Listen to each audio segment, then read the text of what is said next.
Esta noche vamos a hablar acerca de los 7 sellos, y luego tendremos otro tema acerca de las 7 trompetas después. Y estos son tremendos asuntos y lentamente vamos a movernos hacia una fase muy importante cuando hablaremos de algunos de esos asuntos que pertenecen de hecho a nuestro tiempo y de una manera muy especial lo vamos a hacer. Ahora, solo puedo decir las cosas así como son. Y oro que mientras les explico y hay cosas que son extrañas o no las pueden todavía comprender o quizás no desean comprender, yo oro que usted no haga de esas dificultades una excusa para retirarse, pero siga viniendo y hasta que todo el cuadro se le aclare. Es como un gran mosaico y todo lo que podemos hacer en una conferencia es poner un pequeño bloque de información en la pantalla y parece una labor de retales.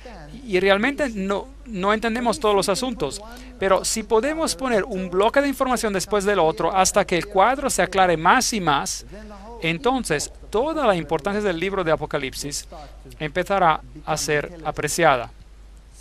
Así que tenga paciencia con nosotros y conmigo si hay asuntos que parecen extraños o quizás fuera de alcance porque aún no tiene toda la otra información que está disponible. Ahora, los 7 sellos son tratados mayormente en el capítulo 6, pero para poner el escenario para los 7 sellos, hay otros 2 capítulos 4 y 5, y por supuesto es importante recordar que los capítulos mismos no dicen nada, porque los capítulos en la Biblia fueron añadidos después. La Biblia no fue escrita así, la Biblia fue escrita como un bloque. Así que no puede dividirla en números, en capítulos. Los números no, son solo convenientes para encontrar dónde usted está y cómo encontrar un texto en particular. El Cordero abrió uno de los sellos. Ahora, antes de que Él abra los sellos para decirnos lo que irá a pasar en esta tierra, primero Él nos da una visión de la sala del trono en el cielo. Una de las visiones más ilustrativas de la sala del trono del universo. Imagínense, se nos da la posibilidad de ver el lugar donde está la sede del poder increíble. Apocalipsis 4:1 dice: Después de esto miré y vi que había una puerta abierta en el cielo. La primera voz que oí era como de una trompeta que, hablando conmigo, dijo: Sube acá y yo te mostraré las cosas que sucederán después de estas. Así que aquí tenemos la mención profética, las cosas que sucederán después. Y al instante, estando yo en el Espíritu, vi un trono establecido en el cielo y en el trono uno sentado. Pero por tu dureza y por tu corazón no arrepentido, atesoras para ti mismo ira para el día de la ira y de la revelación del justo juicio de Dios, en el día en que Dios juzgará por medio de Jesucristo los secretos de los hombres conforme a mi evangelio. Romanos 2, 5 y 16.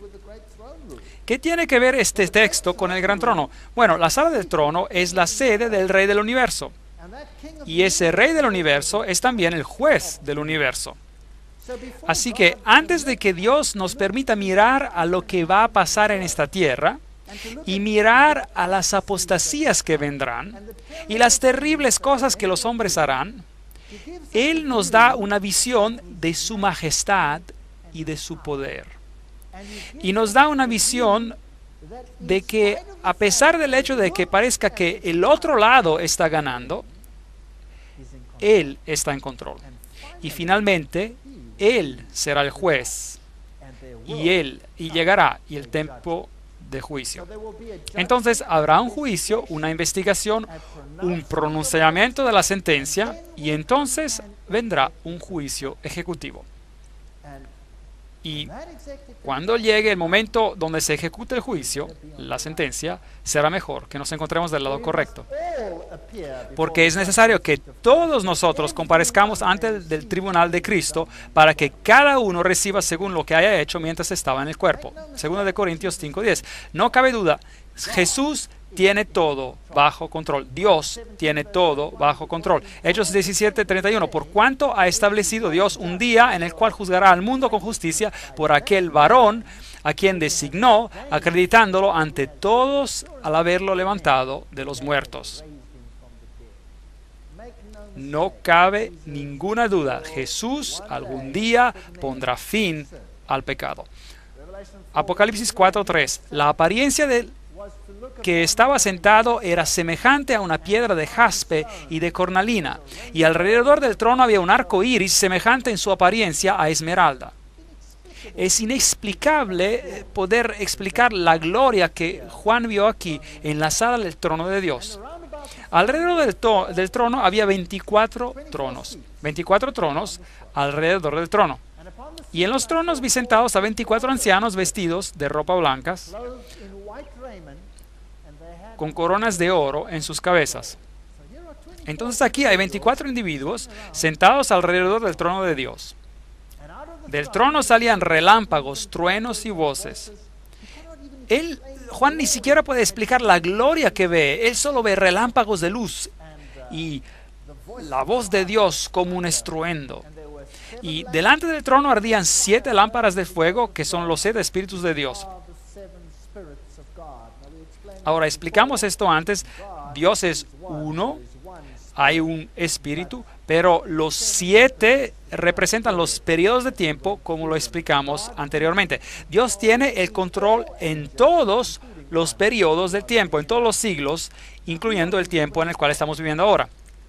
Ahora, ¿quiénes son estos 24 ancianos? Ahora, en el santuario terrenal también había 24 ancianos, y leemos sobre ellos en el libro de Crónicas 1, primera de Crónicas 24:7, y él nos dice que se dice que se echó a suerte, y la primera suerte tocó a Joiarib, la segunda a Jedayás, y luego los nombra a todos esos ancianos, el tercero, el cuarto, el quinto, el sexto, el séptimo, y nos dice quién eran esos ancianos que fueron escogidos, y los nombra en una lista que sigue hasta el versículo 19. 24 ancianos.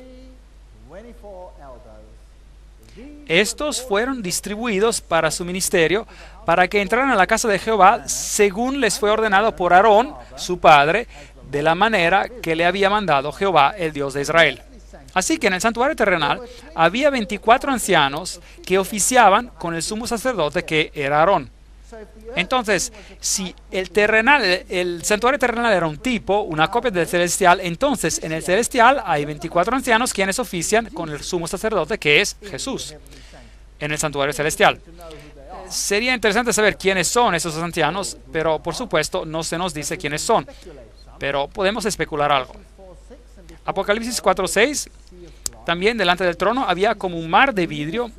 Así que Juan ve esta luz magnificente en la que se puede caminar, semejante al cristal, y junto al trono y alrededor del trono había 4 seres vivientes llenos de ojos por delante y por detrás. Ahora, ¿quiénes son estos?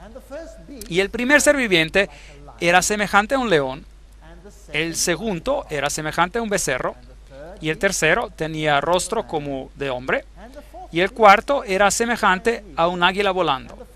Y los 4 seres vivientes tenían cada uno 6 alas, y alrededor y por dentro estaban llenos de ojos, y día y noche sin cesar decían: Santo, Santo, Santo es el Señor Dios Todopoderoso, el que era y ha de venir. Aclamación muy interesante. Entonces, ¿quiénes son?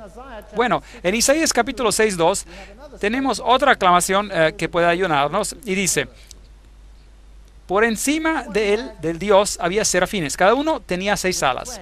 Con 2 cubrían sus rostros, y con 2 cubrían sus pies, y con 2 volaban. Entonces estamos hablando de querubines. Estos son una orden de seres angélicos. Son tan magnificentes y tan imponentes, y le parecían tan poderosos, que Juan los describe como bestias. Y él les da los atributos de un león, de un becerro, del hombre y del águila que vuela. Pero puede ver que con reverencia están delante de Dios. Esto nos da una idea de la santidad de Dios. Ahora, ¿a quiénes representan estas criaturas? Bueno, la interpretación tradicional es que el león representa a la fuerza. El becerro representa la resistencia, el hombre la inteligencia, y el águila que vuela la rapidez. Así que pueden ver todas las cosas alrededor de ellos, están informados de todas las cosas y son los más cercanos a Dios. Los querubines protectores, por así decir. Otra interpretación es que ellos reflejan los atributos de Cristo. Como ve, el león es el símbolo de un rey y Jesús es el rey. El becerro o la vaca representa al que sirve, al que tira el arado, por así decir. Y entonces es un símbolo del Cristo, el servidor. El hombre, el que tiene la apariencia de un hombre. Cristo se convirtió en hombre por nosotros, así que representa la humanidad de Cristo. Y el águila que vuela en las Escrituras se usa como símbolo de la divinidad. Jesús dice: lo llevó sobre sus plumas y bajo sus alas estará seguro. Entonces es un símbolo de divinidad. Es interesante que el mundo oculto usa estos 4 símbolos también para su deidad. Entonces, si Satanás era un querubín protector y él ahora es un ángel caído, y si entonces él quiso ser como el Altísimo, entonces es interesante que estos son los atributos que él alega para sí mismo también. Entonces si vemos símbolos, y de vez en cuando nos asustamos acerca de todos esos símbolos, pero muchos de ellos son sacados de las Escrituras y Satanás los falsifica para sus propios propósitos. Pero en la sala del trono de Dios vemos al Cordero de Dios. Él es el Rey, Él es sirviente, Él es humano, Él se convirtió en hombre para nosotros, pero Él es también divino. Ese sería el simbolismo de las 4 criaturas. Cada vez que aquellos seres vivientes dan gloria y honra y acción de gracias al que está sentado en el trono, al que vive por los siglos de los siglos, los 24 ancianos se postran delante del que está sentado en el trono y lo adoran. Muy interesante. Al que vive por los siglos de los siglos, y echan sus coronas delante del trono diciendo: Señor, tú eres digno de recibir la gloria, la honra y el poder, porque tú creaste todas las cosas. Por tu voluntad existen y fueron creadas. Ahora, la Biblia es muy clara en decirnos quién es el creador. Todas las cosas fueron creadas por la palabra de Jesucristo, dice la Biblia. Pero trataremos con eso en otra conferencia. Vi en la mano derecha del que estaba sentado en el trono un libro escrito por dentro y por fuera, sellado con 7 sellos. Apocalipsis 5:1. Y vi un ángel poderoso que pregonaba a gran voz: ¿quién es digno de abrir el libro y de desatar sus sellos? Pero ninguno, ni en el cielo. Entonces hay algunas personas, seres humanos en el cielo, ni en la tierra, ni debajo de la tierra. Así que ningún muerto está a la altura de poder abrir, no importa cuán buenos hayan sido, si eran como Abraham o como el rey David o como Adán mismo, ninguno de ellos está a la altura de abrir el libro, ni siquiera de mirar adentro de él. Entonces, ¿quiénes eran esas personas que él vio en el cielo? Ahora, los querubines, podemos entender, eran ángeles. Pero los 24 ancianos, ahora, la Biblia dice que cuando Jesús se levantó de los muertos, las tumbas fueron abiertas, ¿no es correcto? Y los primeros frutos que se levantaron de los muertos, y la Biblia dice que cuando Él entró al cielo, cuando Él ascendió al cielo, Él llevó cautiva a la cautividad. Efesios 4:8. Es decir, Él llevó a personas con Él. ¿No es correcto? Así que las personas que habían sido redimidas a lo largo de los siglos fueron levantadas de los muertos en esta fase y fueron con Él al cielo.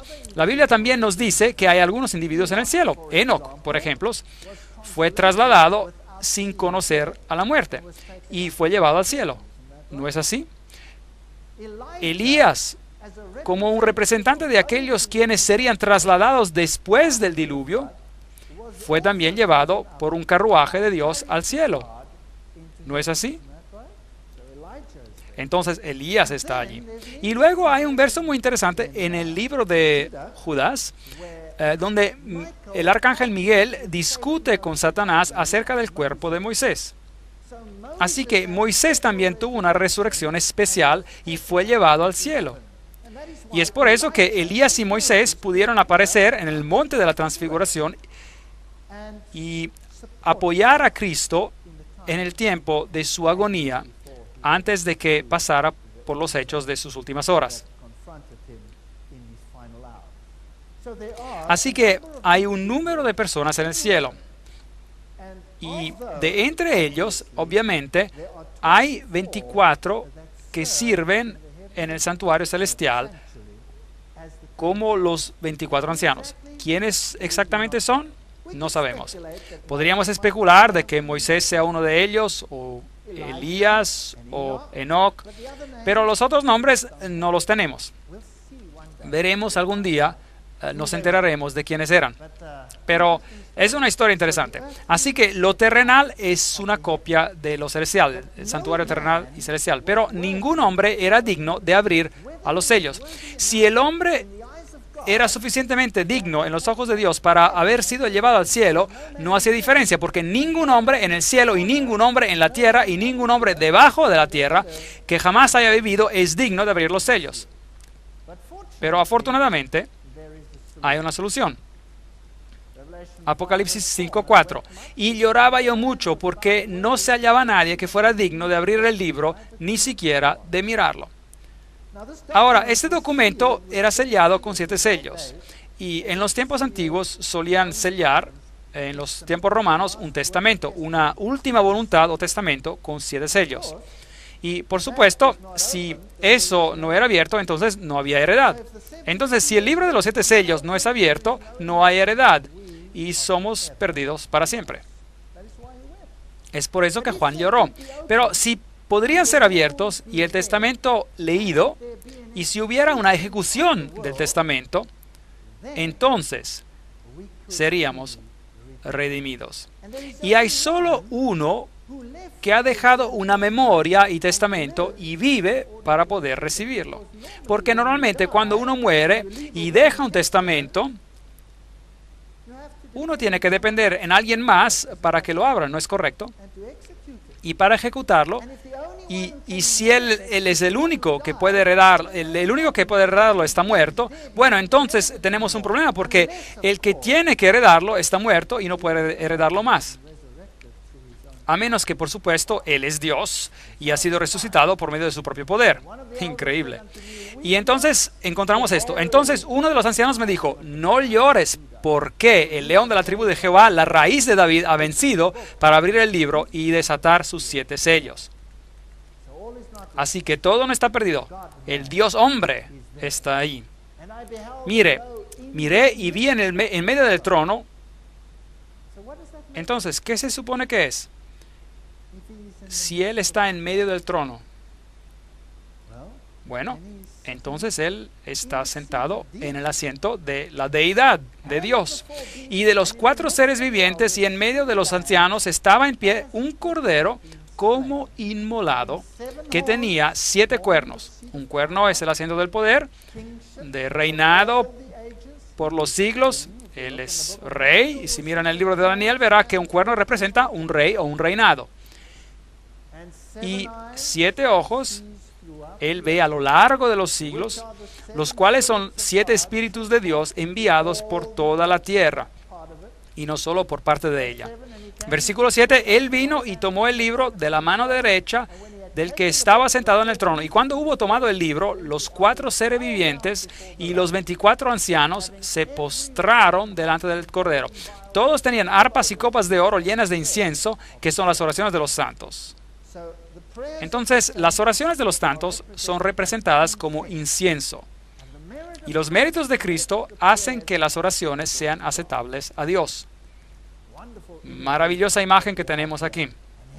Y la música celestial llena el lugar del trono mientras adoran al Cordero.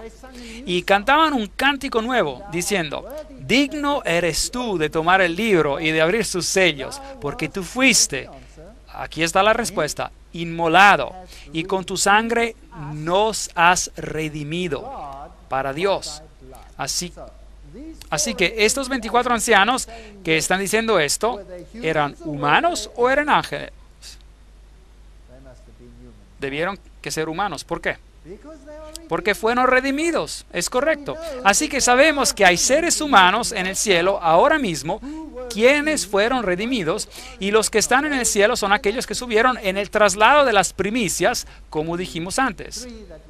Y hay 3 seres que sabemos que la Biblia menciona que fueron trasladados o tuvieron una resurrección especial. Porque tú fuiste inmolado y redimido para Dios de todo linaje, lengua, pueblo y nación. Eso se deshace de todo tipo de exclusividad. Así que hay algunos que creen hoy que la salvación es por nacimiento. ¿Haya conocido a alguien que cree así? Personas que creen en la salvación por nacimiento dicen: yo pertenezco a la raza correcta o pertenezco al grupo étnico correcto, por eso yo soy salvo. Los judíos tenían esa teología particular, y hay muchos grupos en el mundo hoy en día que creen que son salvos como una consecuencia de su estado especial. Hay muchas creencias interesantes allá por el mundo. Salvación por nombre que uno tiene, salvación por sombreros hasta. Pero ya no les voy a hablar de eso. Algunas personas creen que si tienen el vestido correcto, entonces son redimidos y se presentan ahí así, a sí mismos así en el mundo. Tú no eres salvo por tu nacimiento, no eres salvo por lo que te pones o cómo te conformas a esto o a otra posición. Tú eres salvo por medio de tu relación con Jesucristo. Es así como tú eres salvo. Así que Él fue el que nos redimió por su sangre de todo linaje y lengua y pueblo y nación, al menos que nos gloriemos de que ese grupo es mejor que otro. Él nos ha hecho para nuestro Dios un reino y sacerdotes, y reinaremos sobre la tierra. Qué texto más fascinante. Nosotros reinaremos sobre la tierra. Miré y oí la voz de muchos ángeles alrededor del trono, de los seres vivientes y de los ancianos. Su número era millones de millones, millones y millones. Así que estamos tratando con miles de millones aquí. Y decían en gran voz: el Cordero que fue inmolado es digno de tomar el poder, las riquezas, la sabiduría, la fortaleza, la honra, la gloria y la alabanza. Así que tenemos esta visión increíble de la escena del cielo, mostrando que el que va a tener la victoria final va a ser ¿quién? Jesucristo. Así que no tenemos nada que temer. Es interesante que Dios nos da esta visión y luego cambia el énfasis para decirnos lo que va a pasar en esta tierra. Y los dos están en contraste tan grande el uno con el otro que causa miedo. Y uno quizás crea que el cristianismo es lo que va a perder, el que va a perder en esta batalla. ¿Sabían ustedes que la más grande victoria en apariencia de Satanás fue su más grande derrota? Cuando él tuvo a Jesús clavado en la cruz y él estaba triunfando en su poder y gloria, de hecho, Él sonó su campana, su toque de muerte. Y así será con toda la iglesia cristiana. La más grande derrota en apariencia será convertida, gracias a los méritos de Jesucristo, en la más grande victoria que el universo haya visto. No cabe ninguna duda. Jesús tiene el control. Y cuando presentemos las siguientes conferencias, recuérdese de esas palabras, porque habrá algunas cosas que asustarán de las que vamos a hablar. Pero podemos silbar y sonreír y cantar himnos, porque ya sabemos cómo será el final de todo. A todo lo creado que estaba en el cielo, sobre la tierra, debajo de la tierra y en el mar, y ese es el símbolo de todas las naciones, y a todas las cosas que hay en ellos, oí decir: al que está sentado en el trono y al Cordero sea alabanza, la honra, la gloria y el poder por los siglos de los siglos. Será un reino universal eterno. Los 4 seres vivientes, los querubines, decían amén. Y los 24 ancianos, quienes fueron redimidos, recuerde, se prostraron sobre sus rostros y adoraron al que vive por los siglos de los siglos. Correcto. Habiendo cambiado de la gran escena del trono, nos movemos a través de la historia con los caballos de Apocalipsis. Se abren los sellos. Vi que el Cordero abrió uno de los sellos. Apocalipsis 6:1. Y él ve a un caballo, a alguien que cabalga un caballo blanco, y salió venciendo, conquistando. Ahora, nuevamente repasaremos los 7 periodos de tiempo. Ahora, los periodos del tiempo obviamente recapitulan lo que vimos antes cuando tratamos con las 7 iglesias, porque las 7 iglesias nos dicen acerca de la naturaleza de la iglesia de Dios. Con todos sus defectos, Dios no oculta nada. Y nos dice, esto es lo que va a pasar con la iglesia. Ahora, estos caballos representan algo diferente. Van a recapitular los mismos periodos, pero van a representar el mensaje, el anuncio del Evangelio. No tanto la posición de la iglesia que está para anunciar la información, pero el mensaje concreto que la iglesia tiene que dar y que tiene que salir al mundo. Y Satanás se opone a ese mensaje de la misma manera como se opuso al Hijo de Dios. Él lo odia con una pasión. Así que cuando este caballo sale en blanco, ¿qué es el color blanco? ¿Qué representa? Justicia. La Biblia nos dice que representa la justicia. Y no hay nadie justo sino solo uno, Cristo. Y Él tiene un arco en su mano. Así que hay un número de símbolos que podemos mirar. Y entonces hay otro cabalgador, uno con un caballo rojo. Y entonces después hay uno negro y luego hay uno de color muerte, con un cabalgador muerto. Y entonces, ¿quiénes son esos cabalgadores? Apocalipsis 6, 1, 2. Entonces vi que el Cordero abrió uno de los sellos. Miré y vi un caballo blanco. El que lo montaba tenía un arco. Aquí hay una pista. Una corona, otra pista. Y le fue dada y salió venciendo y para vencer. Entonces, hay una guerra aquí. Hay una guerra. Uno sale a vencer en situación de guerra. Salmos 64:7 nos dará una pista, pero Dios los herirá con saeta. ¿Quién herirá con saeta? Dios. De repente llegarán sus plagas. Así que, ¿quién es el que tiene el arco? Es Dios. ¿Te has airado, Jehová, contra los ríos? ¿Contra los ríos te has airado? ¿Arde tu ira contra el mar? Cuando montas en tus caballos, en tus carros de victoria o salvación.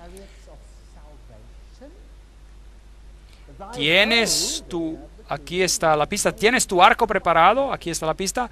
Los juramentos a las tribus fueron palabras seguras. Selah, has hendido la tierra con los ríos. Habacuc 3, 8 y 9. Ahora aquí tenemos una buena pista. ¿Está Dios preocupado en conquistar el planeta en términos de pensamientos terrenales? No. Este es su mensaje, es la palabra de Dios, y el arco es el que dispara y trae el Evangelio en el corazón. Y el primer mensaje que salió fue cuando Jesús empezó su iglesia novata, era el mensaje de salvación por medio de Jesucristo, y Él salió con poder y pureza. porque Dios había limpiado por sí mismo a un pueblo que estaba dispuesto a representar la justicia y la verdad, la iglesia primitiva. Entonces, el portavoz del Evangelio que salió era inadulterado. Todos sabían que Jesucristo era el Señor, solo Él podía salvar y que por medio de su sangre somos redimidos. Esa es la historia que salió al mundo para anunciar el Evangelio. Entonces, es una fe que conquista. El blanco representa una fe pura. Una mujer blanca, la mujer vestida de blanco en Apocalipsis representa la verdad en su pureza. La novia que ha sido redimida y lavada en la sangre del Cordero. Pero es necesario que permanezcáis fundados y firmes en la fe sin movernos de la esperanza del Evangelio que habéis oído, el cual se predica en toda la creación que está debajo del cielo. Colosenses 1:23. Es muy importante. Si usted acepta este mensaje y usted está seguro, anclado en la roca de manera que no puede ser movido, entonces usted estará establecido en la verdad. Y para estar establecido en la verdad y no ser movido, tiene que conocer la palabra de Dios y tiene que comerla. Eso significa incorporarla y actuar conforme. Y veremos que para ser bien establecidos en la verdad, para no ser movidos, es un punto muy importante que estaremos tratando en otro momento. Entonces, el segundo sello se abre y aquí viene un caballo rojo. ¿Y rojo es el color para qué? Sacrificio. Es el color de la sangre. Es el color de sacrificio. Así que cuando vimos a las 7 iglesias, la primera era Éfesos, ¿se acuerdan? Y era una iglesia que tenía un buen mensaje y era de doctrina pura y tenían discernimiento y podían ver quiénes eran los que se llamaban a sí mismos judíos cristianos y no lo eran. Y quien trató de infiltrar en el principio, pero su discernimiento mantuvo a estas personas afuera. Y luego vino otra iglesia llamada Esmirna. ¿Se acuerdan de ella? Mirra. ¿Y qué pasó allí? Hubo un tiempo de gran persecución y sangre fue derramada.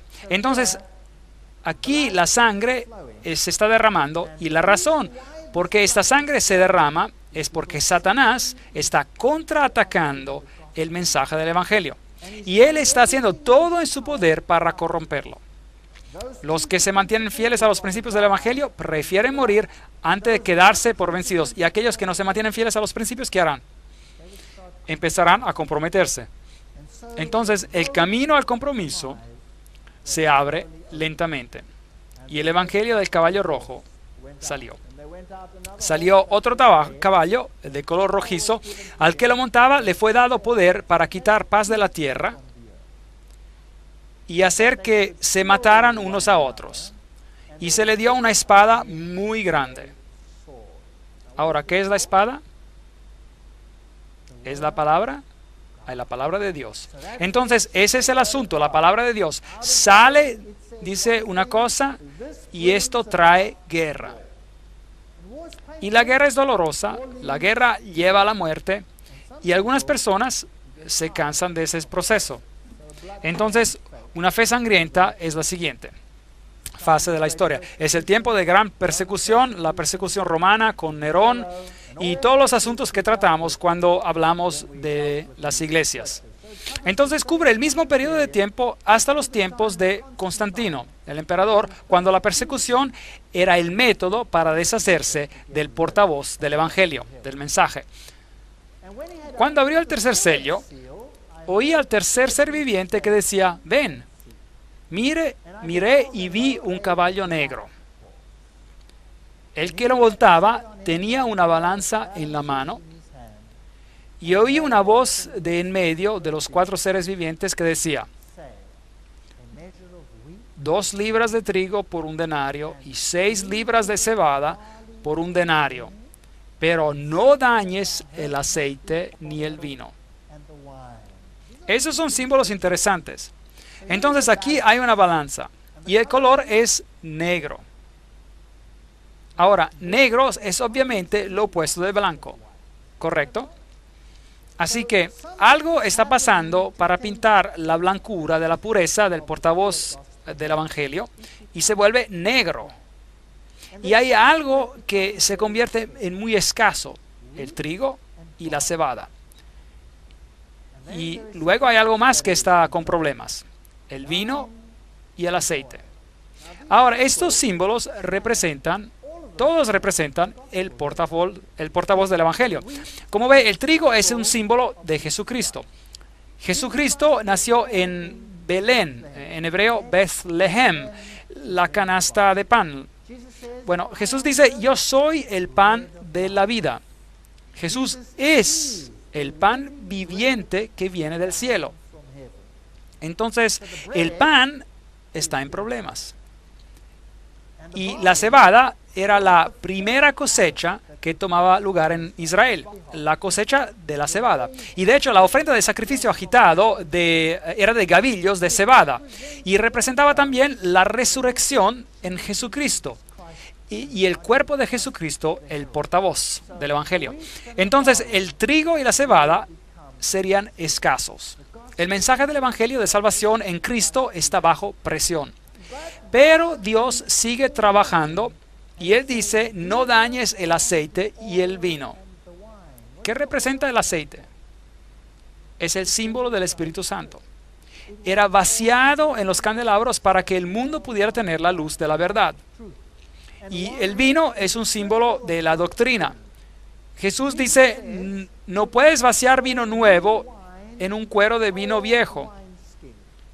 No puedes vaciar el gran mensaje de la salvación en Jesucristo en un molde que no lo va a poder contener. Entonces el vino es un símbolo del Evangelio. Jesús también dice, yo soy la vid y ustedes son mis pámpanos. Él es el que nos da vida por medio de su mensaje del Evangelio. Entonces, estos son los elementos que están puestos bajo presión y que se están comprometiendo, así por decir.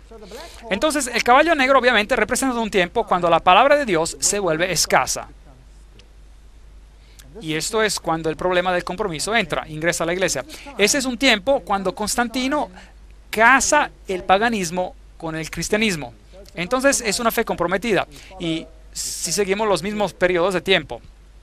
Por tanto, mirad vosotros y por todo el rebaño, dice Pablo, para apacentar la iglesia del Señor, porque yo sé que después de mi partida entrarán en medio de vosotros lobos rapaces. Y por si acaso, ¿cuán temprano en la iglesia entró la influencia corrupta de la iglesia? A la iglesia. En el principio, justo en el principio. Había un hombre llamado Simón Mago, ¿lo recuerdan en la Biblia? Y él pensó que podía comprar el poder de Dios con su dinero. ¿Se acuerdan de eso? Y Pedro lo reprendió de la manera bien directa y este hombre se enojó bastante, muy enojado. Y Simón Mago venía de Samaria y él tenía un elemento de sabiduría babilónica en sí mismo. Y si vamos a ver a la historia, como veremos en un futuro, probablemente él fue el padre del gnosticismo. Y gnosticismo, en dos palabras, es la filosofía donde Cristo se hace menos de lo que es y que nosotros nos podamos convertir en algo más grande de lo que somos. Y gnosticismo era la espina en la carne del cristianismo primitivo. Y los principios del gnosticismo juegan un rol vital hoy en día, como veremos en las conferencias más adelante. La cruz de Cristo era la que dividió la historia. Pero echó por tierra la verdad y hizo cuanto quiso y prosperó. Daniel 8:12. Vendría un poder que destruiría al portavoz del Evangelio. Salvación solo por medio de Cristo fue reemplazada por los requerimientos de la iglesia. Entonces, eso es lo que básicamente ocurrió. Y la iglesia misma se puso como mediadora entre hombre y Dios. En vez de ir directamente a Cristo, uno ahora pasaba por la iglesia. Un día muy triste. Dios había dado una ley Y el hombre tuvo el atrevimiento de cambiar la ley de Dios para satisfacer sus necesidades. Así que en las iglesias tenemos a San Pedro, o era Júpiter. Bueno, la verdad es que él vino directamente del templo de Júpiter. En las iglesias, María se convirtió en una mediatrix, una mediadora. Y la iglesia enseña que nadie puede ser salvo excepto por los méritos de María. Eso es muy extraño. Todas estas doctrinas llegaron y eran una mezcla entre el paganismo y el cristianismo. La Biblia claramente declara, porque no hay otro nombre bajo el cielo dado a los hombres en que podamos ser salvos, excepto por el nombre de Cristo Jesús. No hay otro nombre. Así que todos estos otros mediadores ingresaron a la iglesia, y donde los paganos tenían muchos dioses, ellos desarrollaron muchos santos. Y entonces usted podía, si tenía un problema en su vida y no tenía suficientes méritos, salvación por obras, pues, entonces para poder entrar al cielo, usted podía recibir un préstamo de los méritos que tenían por demás los que habían muerto antes que usted. Esta es una doctrina de la iglesia de la Edad Media y es considerada doctrina hoy día. Así que puede pedir prestado, por así decir, tomar por sí mismo un gran trago de méritos de los santos que habían muerto antes de usted para aumentar la reserva de sus propios méritos. ¿Es eso bíblico? ¿O cada uno tiene que presentarse individualmente ante Dios en el juicio y dar cuenta de lo que Él ha hecho en la carne? ¿Sí o no? Claro que sí, por supuesto. Y por eso todos estos santos se crearon y como consecuencia los santos se convirtieron en especialistas. Y esa especialización es exactamente la misma que usted tiene en el paganismo. Un dios está especializado para cuidarte durante un viaje. Otro estaba especializado en cuidar de tus necesidades financieras. Y entonces uno tenía varios dioses. Y es por eso, hoy en día, si usted quiere viajar, bueno, es bueno tener a San Cristóforo consigo. Pues eso quizá le ayude, usted sabe, en sus viajes, pues. Entonces, esta es una iglesia de compromisos. Y con Jesucristo no puede haber compromisos, ningún tipo de compromiso. O Él es el Señor de señores y Rey de reyes, o no lo es. Y esa es la decisión que debemos que tomar.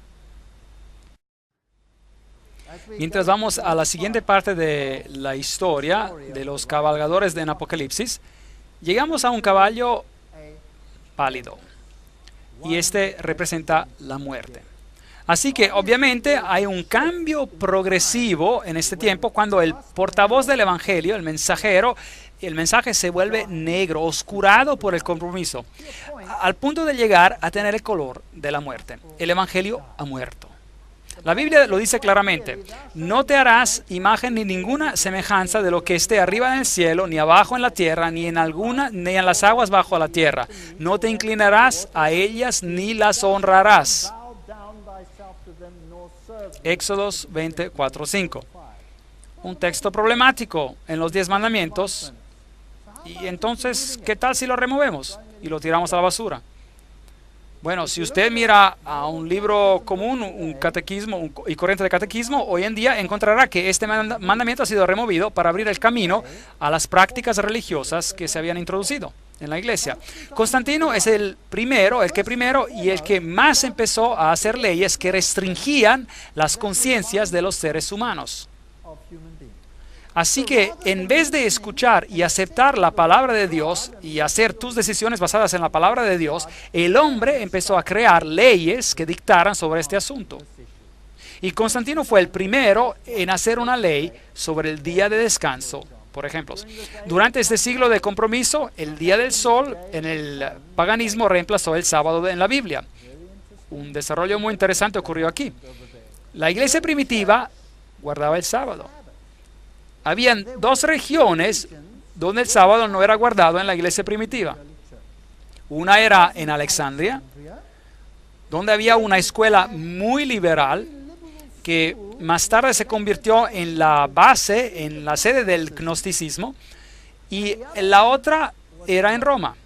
Y en esas dos áreas se encontraba el bastión, la roca fuerte de la adoración del sol. Es interesante que cuando Alejandría fue destruida, el cambio de poder se mudó hacia Roma y finalmente de ahí se esparció a través del mundo entero. Entonces, durante este periodo de compromiso, el día del sol reemplazó el sábado de la Biblia. Y somos informados por Eusebio, por si acaso ese es el obispo que era activo en los tiempos de Constantino, que se nos informó que Constantino, para encomendar la nueva religión a los paganos, él integró en el cristianismo los adornos exteriores a los cuales los paganos estaban acostumbrados en sus prácticas. Desarrollo de la doctrina cristiana, página 372. Entonces, esto es lo que ellos empezaron a hacer. Empezaron a comprometerse en estos asuntos. Arturo P. Stanley dice, las monedas de Constantino llevaban sobre un lado las letras del nombre de Cristo y en el otro lado la figura del dios Sol. Como si Constantino no podía atreverse a renunciar al patrocinio de la brillante lumbrera. Nombre interesante, lumbrera. Hoy también tenemos personas aquí quienes se consideran a sí mismos lumbreras, los iluminados. Existe también una organización que se llama los Iluminados, Illuminati. Estaremos tratando con esos asuntos mientras avancemos. Así que aquí hay un compromiso que ha tomado lugar. La retención del viejo nombre pagano de dies solis o domingo es en gran manera debido a la unión de los sentimientos paganos y cristianos, gracias a los cuales el primer día de la semana fue recomendado por Constantino a sus súbditos, sea paganos que cristianos, como el día venerable del sol. Historia de la Iglesia del Oriente, página 184. Entonces, este es un hecho histórico, no podemos negarlo. Esto es lo que pasó, porque en 6 días, dice la Biblia, el Señor creó los cielos y la tierra, el mar y todo lo que en ella hay. Increíble, esta frase está bajo ataque hoy en día en el mundo científico. Claro que sí, de una manera más agresiva. No existe casi una palabra en la palabra de Dios que no esté bajo ataque en nuestros días en los cuales vivimos.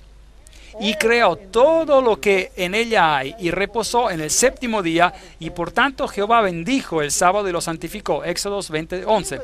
Entonces aquí había asuntos de compromiso que empezaron a ingresar, asuntos que estaban cambiando la identidad del cristianismo. Ahora, ¿qué pasó con todos esos cristianos fieles que querían hacer exactamente lo que las Escrituras decían? ¿Qué pasó con ellos? Fueron eliminados de la faz de la tierra, fueron destruidos con la espada. Y la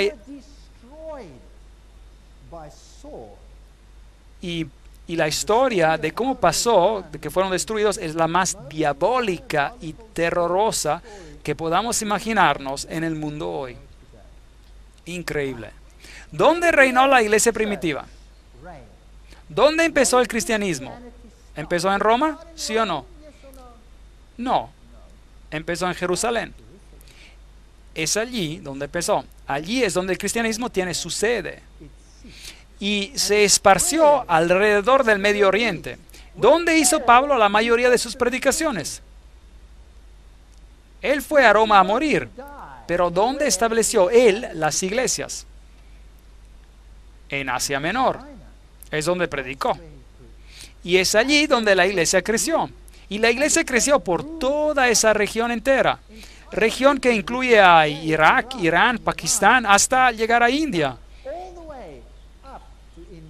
Eso es lo que la Biblia dice. Y en Egipto, y hasta el norte de África. Y es ahí donde estaba la cuna del cristianismo, en toda esta región. Y hoy, el cristianismo ha sido borrado de los lugares de su origen. Y ha sido reemplazado por una religión enteramente diferente que niega a Cristo y a su divinidad. Pensamiento interesante. Regresaremos a este pensamiento en un momento. Entonces bendijo Dios al 7º día y lo santificó, porque en él reposó de toda la obra que había hecho en la creación. La Enciclopedia Católica nos dice: la iglesia, después de que cambió el día de descanso del sábado judío o 7º día de la semana al primero, hizo que el tercer comandamiento se refiriera al domingo como el día para guardar santo, como el día del Señor. La Enciclopedia Católica, volumen 4, página 153.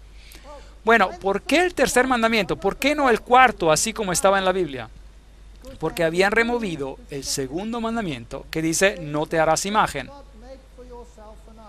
Ahora, ¿hace eso? ¿No es eso acaso manipular la palabra de Dios? ¿No es eso volver a escribir las escrituras? Absolutamente que sí. Así que no solo ellos le quitaron a Dios a su autoridad, Dios que dice, recuerda al séptimo día porque yo soy tu creador y yo te hice. Ellos quitaron la autoridad y dijeron, no, yo voy a decidir cuándo tú adorarás. Y yo soy tu nueva autoridad en tu vida. Así que el asunto no es tanto el asunto sobre un día, es más bien un asunto de autoridad. ¿Quién tiene la autoridad? El que hace la ley es el que tiene la autoridad. Y el que cambia la ley es el que tiene aún más autoridad del que la escribió en primer lugar. ¿Correcto o no? Entonces aquí hay un poder que dice, yo tengo más autoridad de Dios y yo la cambiaré. Es un asunto de autoridad. No se metan con Dios. Sus sacerdotes violaron mi ley y contaminaron mis santuarios. Entre lo santo y lo profano no hicieron diferencia y ni distinguieron entre lo inmundo y el limpio. De mis sábados apartaron a sus ojos y yo he sido profanado en medio de ellos. Ezequiel 22:26. Es una declaración interesante. Entonces ellos profanaron los sábados. No hacen diferencia entre limpio e inmundo. Espera un momento. ¿Acaso no nos enseñan hoy que no hay diferencia, que no hay más diferencia? ¿No es eso correcto? Miren, Cyril en la Nueva Versión Internacional en lengua inglesa dice que, y por eso Jesús declaró que todas las cosas ahora son limpias. Entonces la Nueva Versión Internacional inglesa lo dice, y la antigua versión inglesa King James no lo dice, pero la Nueva Versión Internacional sí, inglesa sí, lo dice. Es muy interesante, tendremos que analizar este asunto, es un poco complicado ahora, lo menciono aquí solo para despertar su interés. Así que el caballo negro representa ese tiempo de compromiso cuando las cosas empezaron a cambiar. Y llegando al 538 después de Cristo, salió un decreto que un cierto poder, es decir, el obispo de Roma, tenía el poder de corregir a los heréticos. Eso significa que él se convirtió en la autoridad para dar órdenes sobre la conciencia del hombre. Interesante. No Dios, el hombre había tomado esta posición.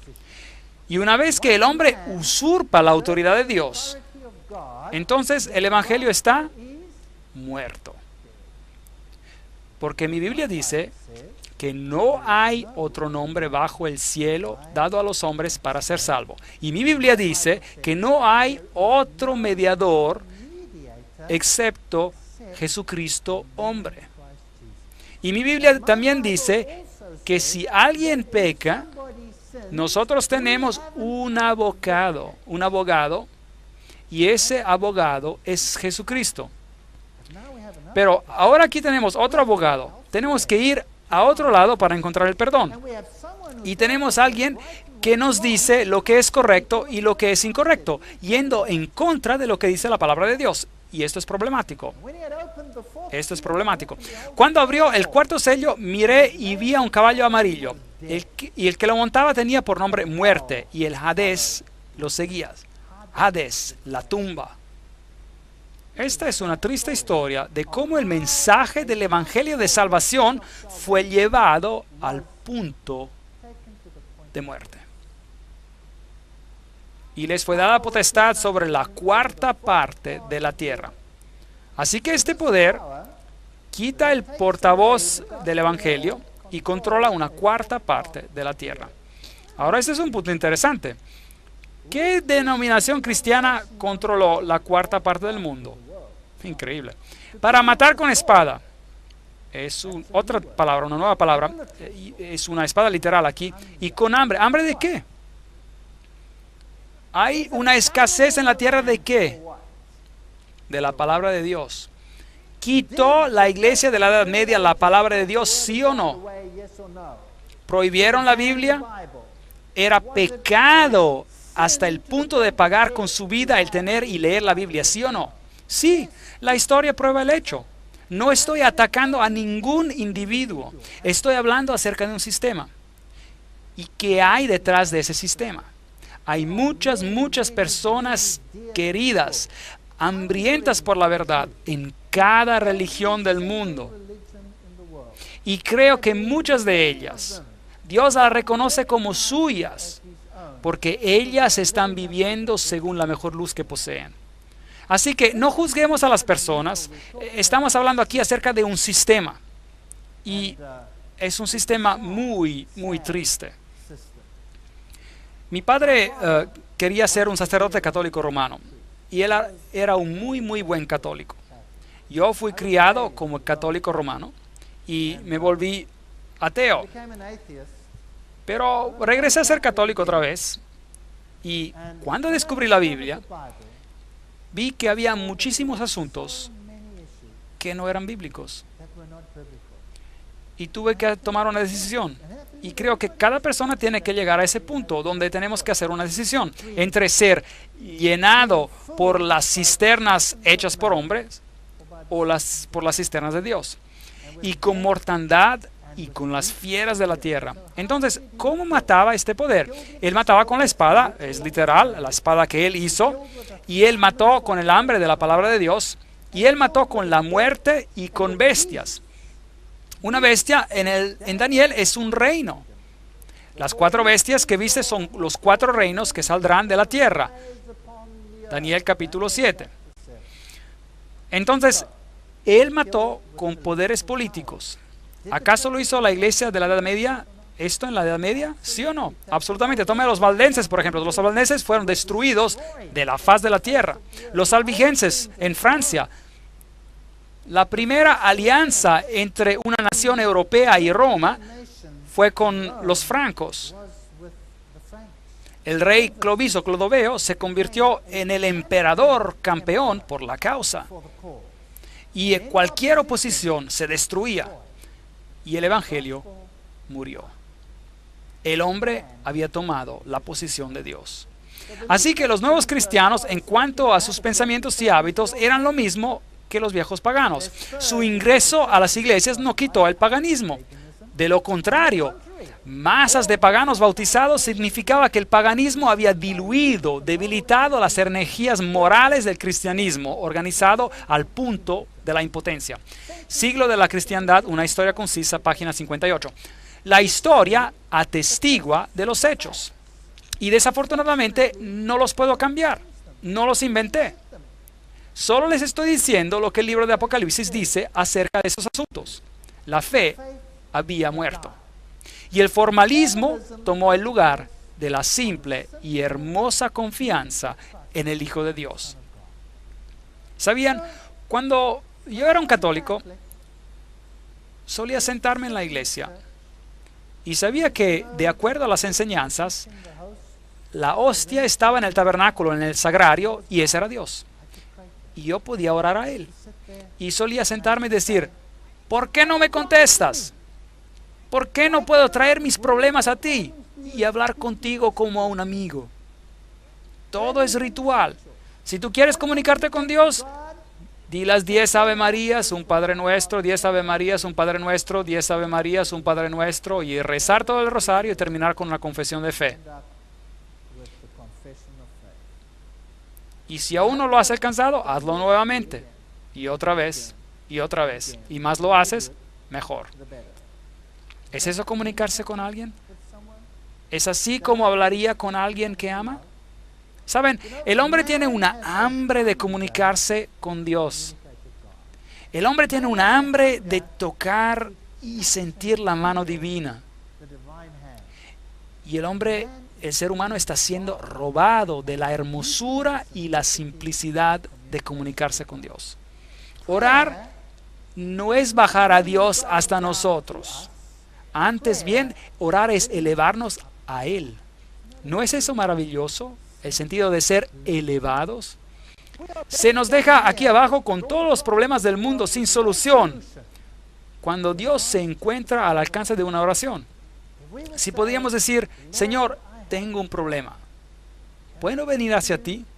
Estoy seguro que el Señor agachará su oído hacia nosotros y escuchará cada palabra que nos preocupa. Podemos tomar los más grandes problemas y los más pequeños problemas directamente a Dios. No necesitamos a nadie más. Es una verdad hermosa.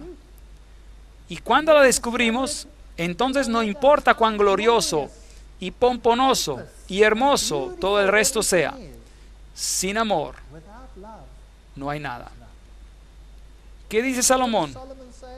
Prefiere vivir en el rincón de un techo y mejor tener una casa llena de hojas de repollo que una casa llena con buena comida si no hay amor. No tiene sentido. Prefiere ser pobre y tener amor que tener riquezas y tristeza. No hay nada malo en ser rico. Dios bendice a las riquezas también. Es el amor por el dinero que es la raíz de toda maldad. Si deja el amor afuera, entonces tiene un problema.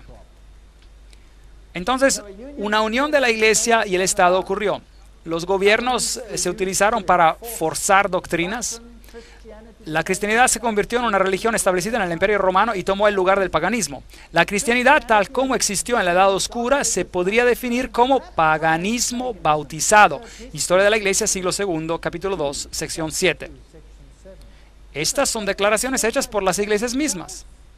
Ellas mismas dijeron que el dios Pan, por ejemplo, no está muerto, él está bautizado. Así que el paganismo gobierna en el mundo hoy en día. Y hay una elevación del sacerdotismo sobre el hombre. Es la cosa más diabólica que haya pasado en la historia de la raza humana. ¿Sabía esto? Elevar una porción de la humanidad para controlar la conciencia de otros seres humanos. Y tenemos el mismo problema hoy en día. Hay algunos que creen que porque tienen teología, ellos tienen el derecho de controlar tu conciencia. ¿Qué pasa? Cada uno de nosotros es responsable ante Dios mismo. Y la Biblia no enseña nada de eso, a no ser que usted cambie el texto de la Biblia. Estaremos tratando con este asunto. La Biblia ha sido cambiada en algún lugar, no en las viejas traducciones. Todavía está muy bien. Pueden leer la vieja Biblia en alemán, de la de Lutero está bien. Pueden leer la Biblia armena, está bien. Pueden leer cualquier Biblia de Rusia a Serbia. En cualquier parte del mundo las encontrará bien y correctas. Pero hay un problema más tarde, donde hay una elevación del sacerdotismo sobre las personas en general. No hay cosa semejante, enseñanza semejante a la Biblia. La senda de los justos es como la luz de la aurora, que va en aumento hasta que el día es perfecto. Proverbios 4:18. Así que la luz de la verdad penetraría en esta oscuridad y Dios no permitiría que su evangelio muriera. Entonces Dios tuvo que hacer algo. ¿Cuál fue la siguiente iglesia que trajo la luz y la palabra de Dios a las personas? ¿Recuerdan las 7 iglesias? Tenemos la iglesia que ingresó. ¿Cuál fue? Sardis. Y representaba ¿qué? La reforma. Para reformar lo que había muerto. Realmente no es un concepto complicado. Y cuando él abrió el quinto sello y vi debajo del altar las almas de los que habían muerto por causa de la palabra de Dios y del testimonio que tenían, y clamaban a gran voz diciendo: ¿hasta cuándo, Señor santo y verdadero, vas a tardar en juzgar y en vengar nuestra sangre de los que habitan sobre la tierra? Ahora, ¿son estas almas literales debajo del altar? Pues si es así, tiene que estar bien lleno de gente en ese lugar. ¿O es esto más bien la sangre de todos los santos clamando a Dios? ¿Cuándo vas a hacer algo con esto? Creo que esta es la imagen que se nos está dando aquí.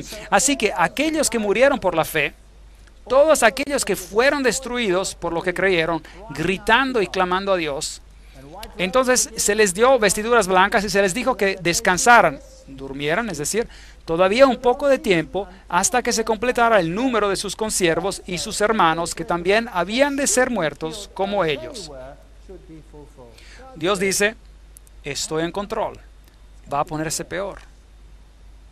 Pero esperen hasta que todos los que a través de la historia todavía van a morir en la fe o por la fe y vean que sean juntados todos, entonces el reino vendrá.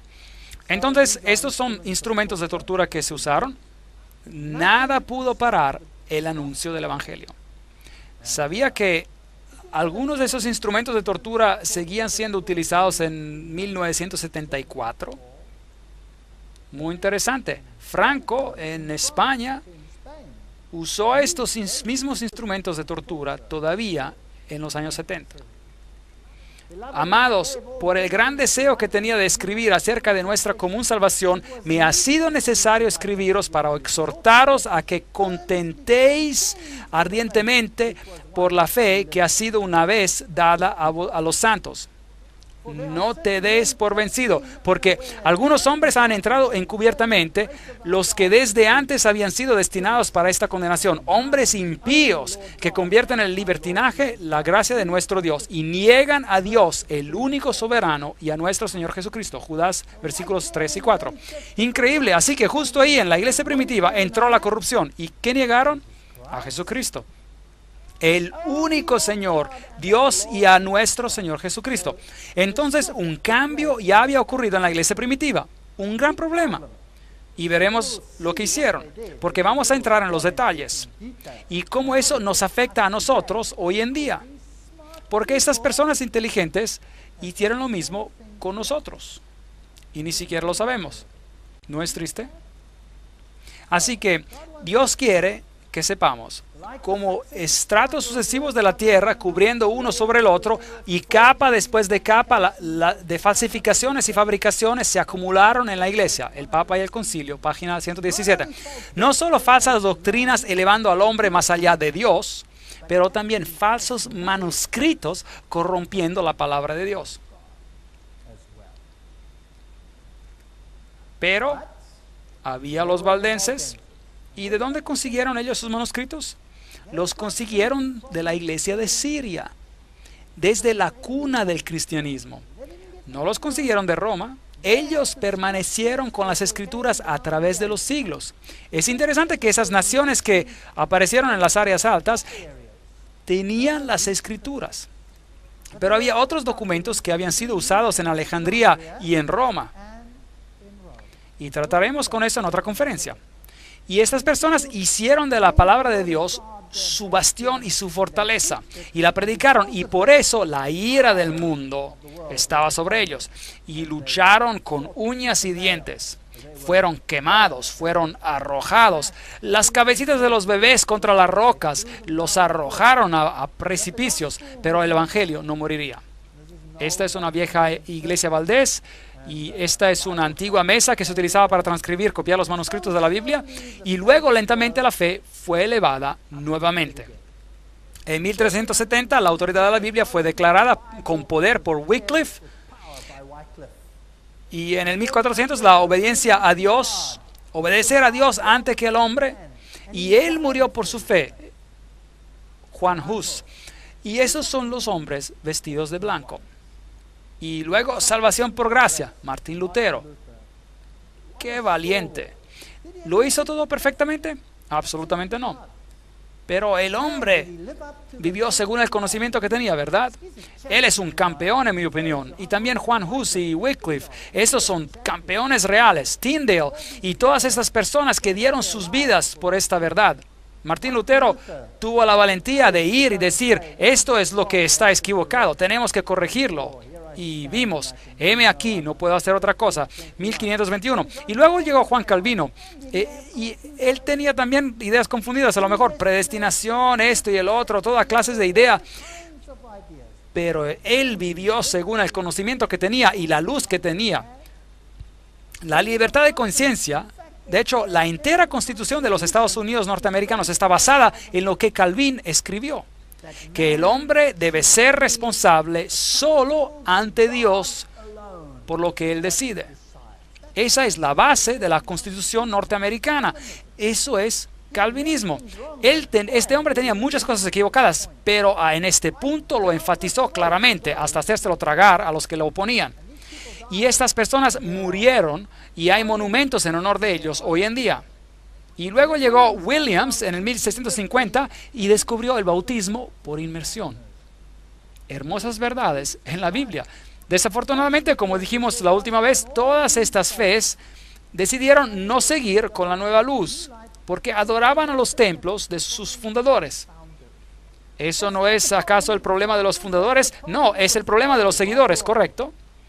Entonces, los seguidores tenían más problemas que los fundadores, porque si ellos habían descubierto más luz, hubieran tenido que aceptarla, pero no lo hicieron. Así que tenemos una iglesia fragmentada hoy en día. Por tanto, id y haced discípulos a todas las naciones, enseñándoles, ¿qué dice aquí? Que guarden todas las cosas que os he mandado. Y yo estoy con vosotros todos los días hasta el fin del mundo. Mateos 28, 19, 20. Esos son los asuntos que son importantes. Todas las cosas. No solo aceptaré lo que mi fundador descubrió. Todas las cosas o nada. Así que si están buscando por una iglesia, ¿qué harían? ¿No buscarían ustedes una iglesia que ha aceptado todas las verdades de todas las fes? ¿Sí o no? ¿No buscaría por una iglesia que en la Biblia, que hace todo de acuerdo a la Biblia en sus doctrinas, por lo menos según en sus doctrinas, todo en acuerdo con la Biblia? No mira a individuos, porque individuos no son de confianza. Usted debe mirar a la Biblia y a cuál es la enseñanza oficial de esa iglesia, por ejemplo. Y si es lo que la Biblia dice y solo la Biblia, entonces sígala. No debería ser tan difícil, no debería ser tan difícil. Y luego vino Wesley, y él elevó a Jesucristo como nadie más antes lo había elevado en el mundo antes. La señoría de Jesucristo. Jesucristo es el Señor. Si el Señor Jesús no es el centro, el autor, el cumplidor de nuestra fe, déjenlo. Entonces la doctrina no es bíblica. Entonces, qué gran descubrimiento de luz vemos acá. Miré y cuando abrió el sexto sello, y hubo un gran terremoto. Interesante. Así que ahora estamos entrando en un periodo de tiempo muy interesante. La Reforma había hecho su trabajo. Las iglesias que seguían después de Sardis fueron, ¿cuáles? ¿Se acuerda? Representadas por el nombre de Filadelfia. Y aquí había una acumulación de verdades. Pero antes de este acontecimiento, algo tendría que iba a pasar. ¿Qué iba a pasar? Miré y cuando abrió el sexto sello, y hubo un gran terremoto, y el sol se puso negro como tela de luto, la luna entera se volvió toda como sangre, y las estrellas del cielo cayeron sobre la tierra, como la higuera deja caer sus higos cuando es sacudida por un fuerte viento. Apocalipsis 6, 12 y 13. Esas son señales celestiales. ¿Acontecieron? Claro que sí. El Evangelio de Marcos dice la misma cosa, el capítulo 13, 24. Pero en aquellos días, después de aquella tribulación, esa tremenda persecución, donde los hijos de Dios fueron casi exterminados de la faz de la tierra en la Edad Media, por medio de la Inquisición, de los 30 años de guerra, de la Guerra de 100 años, de la masacre, la matanza de San Bartolomé, y los hugonotes fueron exterminados. Y entonces vino la luz. Después de aquella tribulación, que terminó aproximadamente en el 1798, y regresaremos a esa fecha en otra oportunidad, el sol se oscurecerá y la luna no dará su resplandor. Bueno, aquí está la historia de Ware, en New Hampshire, en un estado, porque el cristianismo se había huido, el cristianismo basado en la Biblia se había huido a Europa y se había establecido en varias regiones en el mundo. En el Nuevo Mundo, en los Estados Unidos de Norteamérica en particular, en la parte del sur de África, en Australia. Y es allí donde el cristianismo se huyó. Interesante ver lo que está pasando en estas regiones del mundo hoy en día. El día oscuro del estado de Nueva Inglaterra, tan familiar para viejos y jóvenes, llegó el 9 de mayo de 1780. A cerca de las 11 comenzó a oscurecerse como si la noche llegara. Los hombres dejaron de trabajar, el ganado regresó a sus establos, a las ovejas gimiendo se juntaron a las terjas, los pájaros gritaron y volaban a sus nidos, y las aves regresaron a sus perchas. Y en la noche había una oscuridad tan negra que una persona no podía ver a su mano cuando la levantaba, ni siquiera un papel blanco. Esa es la historia de Ware, en New Hampshire, 1735 y 1888. Y el periódico La Crónica Independiente del 8 de junio de 1780 dijo: durante todo el tiempo una penumbra de melancolía ensombreció la faz de la naturaleza. Y él sigue diciendo que no obstante había casi una luna negra, la cual era de hecho con color como sangre, ningún objeto se divisaba claramente, y había una oscuridad parecida a la de Egipto en las plagas, una oscuridad impregnable a los ojos. Los grandes eventos memorables, la legislatura del estado de Connecticut estaba en sesión y se dieron por vencidos a causa de la oscuridad, y así que pararon la reunión. Y Herschel, el gran astrónomo, admite que el día oscuro del 19 de mayo de 1780 es algo que la astronomía no puede explicar. No hubo eclipse, no había ninguna razón científicamente que aclarara este hecho, pero allí estaba la oscuridad justo a tiempo. Y luego, el 13 de noviembre de 1833, esta lluvia increíble del cielo con 200.000 meteoritos por hora eran tan luminosos que se podía leer. Y lo interesante es que los meteoritos venían de un punto central. Normalmente, si hay estrellas fugaces, salen de todos los lados, pero no aquí. Aquí venían desde un punto central y se distribuían a lo largo del cielo. Nunca antes alguien había visto algo así. Y antes de todos estos eventos hubo el gran terremoto en Lisboa. Así que la secuencia está exactamente como en la Biblia. Y algo nuevo tenía que descubrirse. Bueno, William Miller fue el que lo descubrió, 1782 o 1849, quien empezó a redescubrir algo más en la Biblia. Y él descubrió algunas de las grandes profecías. En 2300 días el santuario será purificado. Y él calculó los días y descubrió la maravillosa profecía mesiánica de Jesús y de la purificación del santuario. Y él pensó, increíble, ¿significa esto que Jesús viene otra vez? Y él empezó a predicar que Jesús regresaría en 1844, porque él pensaba que la purificación del santuario quería decir la purificación de la tierra. Pero por supuesto Jesús no regresó en 1844. Así que en el 1840 había un grupo de creyentes que se llamaban adventistas. Ahora, estos no eran los adventistas del séptimo día. Ellos eran adventistas, personas que creían en el pronto retorno de Cristo. Y venían de cada denominación cristiana en estas áreas. Había bautistas, metodistas, presbiterianos, de todo tipo. Y ellos participaban. Más de 200 ministros de las varias denominaciones creyeron en estos estudios y que hicieron resucitar a las profecías nuevamente. Pero por supuesto no ocurrió, Jesús no regresó, pero por lo menos lo que ocurrió abrió la esperanza para la segunda venida. Y William Miller es el portavoz para el restablecimiento de la profecía y el rol de la profecía en la historia cristiana. Así que todas estas grandes verdades regresaron al pensamiento cristiano. Y luego, por supuesto, hubo una restauración final que tenía que ocurrir embarcando a todas las verdades. La ley de Dios, las doctrinas sobre la muerte y el infierno y todas estas cosas. ¿Cómo debemos vivir? ¿Cuáles son los parámetros que Dios requiere de nosotros? Todas estas cosas tenían que ser restauradas, porque seguramente Dios no terminaría este proceso sin que la luz resplandezca sobre su pueblo para abrir todas las verdades que se habían perdido. La verdad tenía que ser restaurada. Y luego Cristo vendría. Jesús dijo, si me amas, guarda mis mandamientos. Juan 15:15. Aquel que dice que me ama y no guarda mis mandamientos, ¿es un qué? Un mentiroso. Y la verdad no está en él. ¿Acaso no tenemos muchos grupos que dicen los mandamientos se han eliminado? ¿Sí o no? Sí. Se han sido clavados a la cruz. Jesús dice que la ley nunca pasará. Cielos y tierras pasarán, pero ni una jota ni una tilde será removido de la ley hasta que todas estas cosas sean cumplidas.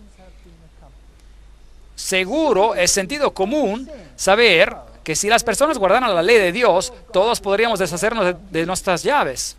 Y todas las jovencitas y mujeres podrían caminar seguras por los rincones más oscuros de este mundo, sin ningún temor. Si todos guardaran la ley de Dios, ¿no es esto correcto? Entonces la ley de Dios va a ser un asunto en los últimos tiempos, especialmente cuando toda una organización ha tenido el descaro de cambiarla. Increíble. Decir que somos nosotros más grandes y más poderosos que Dios, que modificaremos a su ley. Pues en vano me honran enseñando como doctrinas mandamientos de hombres. Mateo 15:9. Cuando el hombre se eleva a sí mismo a la posición de o más allá que Dios, entonces usted sabrá que es tiempo de que Dios actúe. Será llamado reparador de muros derruidos, restaurador de calles transitables. Si dejas de profanar el sábado y no haces negocios en mi día santo, si llamas al sábado delicia y al día santo del Señor honorable. Habría una restauración de la brecha, de los muros derruidos, el muro que supuestamente es para protegernos del mal. La ley no fue hecha para restringirnos, la ley fue hecha para protegernos. Como un padre amoroso o una madre pondrían sus brazos alrededor de los niños y pondrían reglas para protegerlos. Y el sábado tenía que ser llamado una delicia, no una carga. Los judíos habían hecho del sábado una carga. Habían puesto tantas restricciones sobre el sábado que era miserable guardarlo. ¿Quién podría ser feliz si no estaba permitido caminar para ir a ver a seres queridos? Increíble. Así que tenía que haber una restauración del espíritu de la ley y de la fe en la palabra de Dios. El Apocalipsis de Juan nos revela todas estas cosas que harían de ocurrir. En medio del cielo vi volar a otro ángel que tenía el evangelio eterno para predicarlo a los habitantes de la tierra, a toda nación, tribu, lengua y pueblo. Decía en gran voz: temed a Dios y dadle gloria, porque la hora del juicio ha llegado. De su juicio ha llegado. Adorad a aquel que hizo el cielo y la tierra, el mar y las fuentes y de las aguas. Apocalipsis 14, 6, 7. El evangelio eterno tenía que ser restaurado. Ve, los judíos se apoyaban en la obediencia a la ley y crucificaron a Jesús en la cruz. Y los cristianos se apoyan en los méritos de Jesús y clavan a la ley en la cruz. Ambos ven solo la mitad del asunto. ¿No es correcto? La ley y el evangelio van juntos. Si quiere elegir a Jesús como su Salvador, debe prepararse para aceptarlo como su rey. ¿No es correcto? Y un rey es un gobernador. Y un gobernador, por su mismo nombre, gobierna, tiene reglas, ¿sí o no? Sí. ¿Y qué hay de tan difícil sobre amar a Jesús lo suficiente como para guardar sus mandamientos? No es tan difícil. Si yo amo a mi esposa con todo mi corazón y toda mi alma, ¿quisiera otra? Absolutamente no.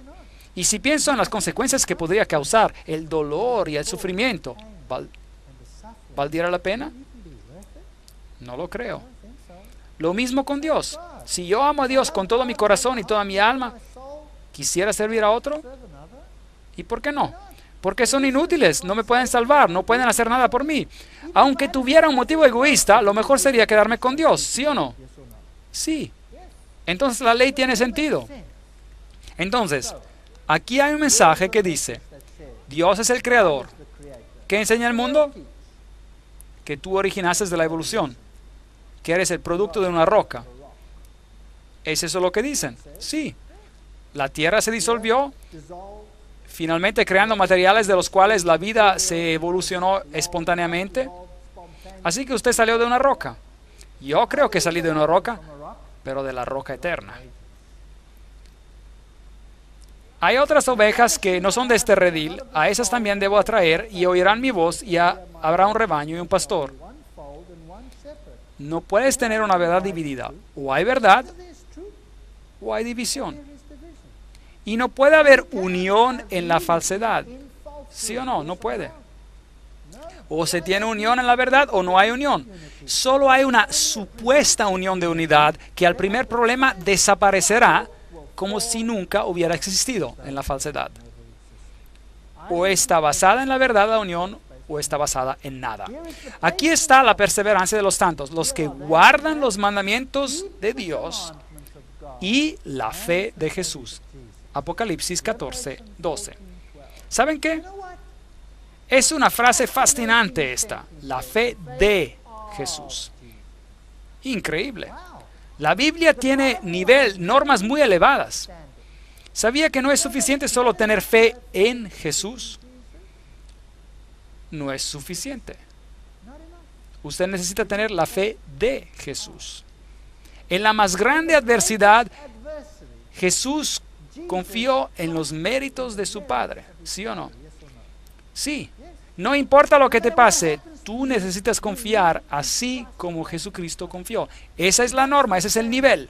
Bueno, Dios añade su mérito porque nosotros somos débiles y no podemos hacer esas cosas. Pero esta es la norma. Algo que anhelar, esperar, conseguir. Oh, yo quisiera tener esa fe, la fe de Jesús, que estaría dispuesto a ir a la cruz porque Él me resucitaría. Y que sería de Él por la eternidad. Podría morir, no importa lo que pase. Jesús tenía esa fe.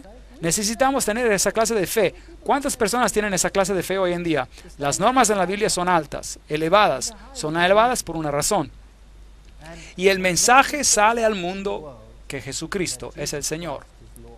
Y estamos justo ante de este punto en la historia. El cielo se replegó como un pergamino que se enrolla y todo monte y toda isla fueron removidos de sus lugares. Estudiamos todos los sellos. Estamos justo entre el sexto y el séptimo sello. La siguiente cosa que pasa, cuando el último sello es abierto, entonces el testamento de Dios es abierto y el reino es dado al Señor. Eso significa que Jesús toma control pleno de este planeta y Él viene otra vez. Hemos pasado por la historia. Somos las últimas personas, las últimas en este último gran mensaje. Los reyes de la tierra, los grandes, los ricos, los capitanes, los poderosos, todo esclavo y todo libre, se escondieron en las cuevas y entre las penas de los montes y decían a los montes y a las peñas: caed sobre nosotros y escondednos del rostro de aquel que está sentado sobre el trono y de la ira del Cordero, porque el gran día de su ira ha llegado. ¿Y quién podrá sostenerse en pie? Apocalipsis 6, 15, 16. ¿Qué pasará? La próxima cosa. Y por si acaso, por favor, mire que las personas que se esconden, no hay la grande alegría con las grandes multitudes. Cuando el juicio venga, uno tiene que pasar por el juicio. No hay cosa alguna como que de que todos seremos salvos. Tiene que hacer una decisión aquí. Y luego sigue el capítulo 7, el cual es parentético, y nos dice quiénes permanecerán. Y dice que solo los sellados permanecerán. Cuando abrió el séptimo sello, se hizo silencio en el cielo como por media hora. Bueno, si considera esto en tiempo profético, es más o menos una semana, o exactamente una semana. Así que la pregunta es, ¿de qué se trata este silencio? Creo que el cielo está vacío, porque Cristo y todos sus ángeles están abajo, aquí, para recibir a los redimidos. Cristo viene nuevamente con poder y gloria. O estamos arraigados en Él, o no lo estamos. Esta es la decisión que tenemos que hacer. Y les sugiero que aceptemos el hecho de que Jesús está en control. Jesús nos ha dado una visión de la gran sala del trono, donde Él está sentado en el trono de poder. Y Él tiene la autoridad de abrir los sellos para recibir un reino. Y podemos ser parte de ese reino o podemos rechazarlo. Mi oración es que todos aceptemos la salvación en Él, porque Él es el único nombre bajo el cielo dado a los hombres para que podamos ser salvos. Amén.